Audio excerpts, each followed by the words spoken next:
Welcome back to another edition of the SVS Countermeasures training series. In this series, we're going to talk to you a little bit more about penetration and how the vendors will try to tell you how much penetration they can do with their systems, but we're going to explain it to you and show you exactly what they're doing. So when they tell you, I can penetrate this much steel, we're going to show you exactly what they're showing. And the reality is what they're telling you has no real practical application whatsoever. So the amount of steel they're saying that they can penetrate, like this right here, is 25 millimeters of steel.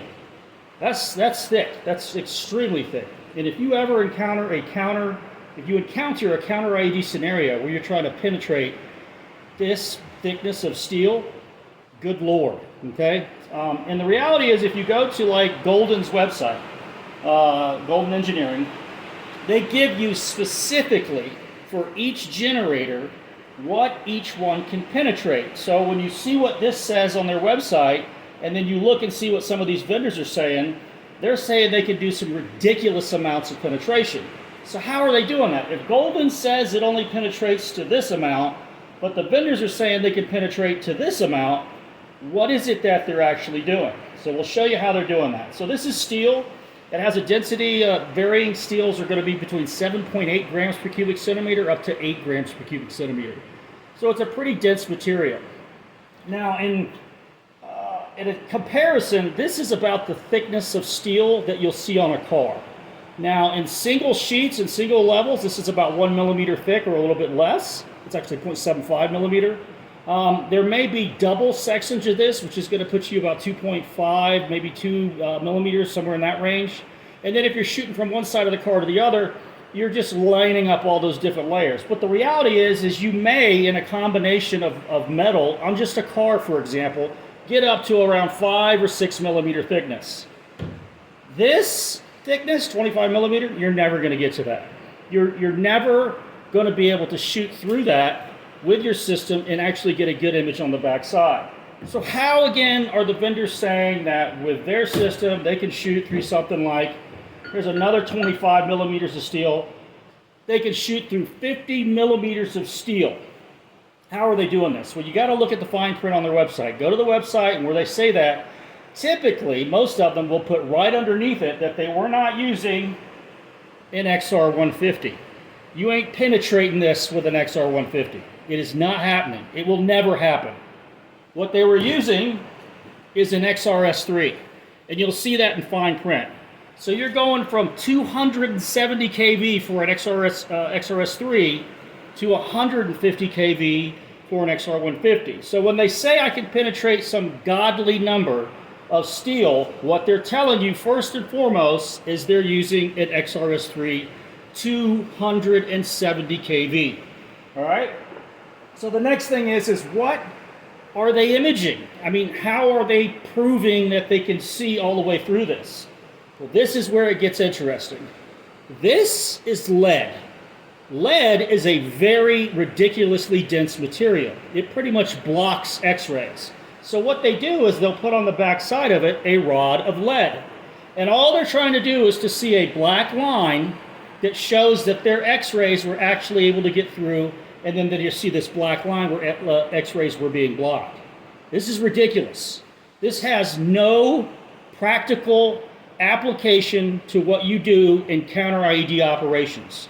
So when you see this, when you see them say, I can penetrate this amount of steel or that amount of steel, they're imaging a super dense material on the backside that's blocking X-rays.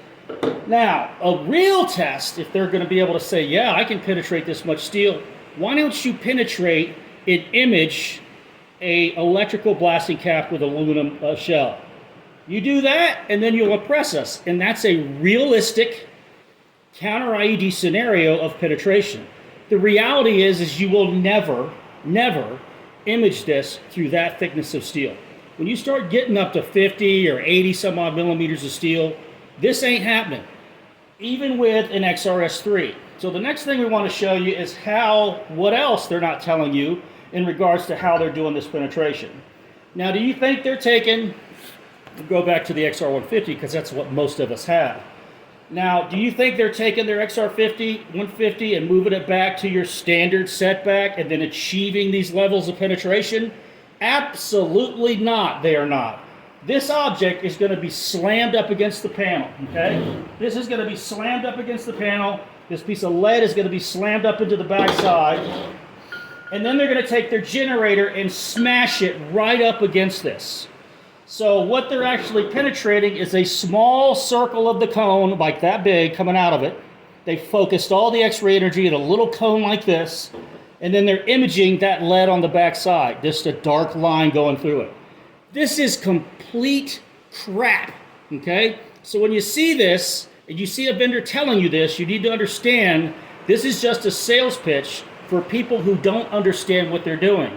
If you don't understand this and they say, hey, yeah, I can penetrate 85 centimeters of steel, you're going, wow, that's freaking incredible. They're not telling you it's not with an XR150. It's not at the standard setback. It's not imaging something that's realistic. It's imaging lead, not a counter IED component or a component to an IED. And they're using a super high kV generator to accomplish this. Now, this type of penetration testing, or how much it can penetrate, is what I call useless penetration. Now, what you have right here is an ASTM wire step wedge. And the way this is designed is you've got varying thicknesses of steel. This one goes all the way up to, I believe, 20 millimeter, okay? And on the back side, they have wires running through here, and each wire is a different gauge. Now, this is the old version. This is the ASTM F79208, I think, or 88, I'm not sure. The new one's the RT, but again, this is a viable penetration test that if so, you're going to ask somebody, how much can you penetrate with your system, with the generator that comes with it, at a setback that I normally use, how much can you penetrate? This is the kind of test you want to ask for, okay? Now the new test, this one only goes up to a 30 gauge wire, so it's pretty easy to image this wire all the way out to step 10. The RT test goes down to a 36 gauge wire, and it goes out to, again, 10 millimeters, or 20 millimeters, I'm sorry. So the reality is that if you're going to do penetration testing, or if you're going to buy a system that has good penetration capability, you want to have a test that makes sense. ASTM tests make sense. They are viable, they're easy, everybody has these. This is a load of crap, okay? So when they're telling you I can penetrate all this steel, you immediately need to get your radar kicking off going, they're about to blow some smoke. Because they are. It has no real-world application. Wire step wedges are useful penetration, and they're what you need to use. And you should use ASTM. If you're overseas, they have the STP test piece.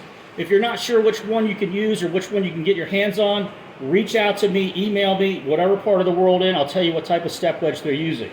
But stop believing this. And you know what you need to do is you need to tell the vendors that's stupid. Because until you tell them that, they're going to keep doing this crap, and they're going to keep making it hard for us to improve our technology. We want to see this. I don't care about this. Hope you enjoyed another edition of SVS Countermeasure Training. Have a good night.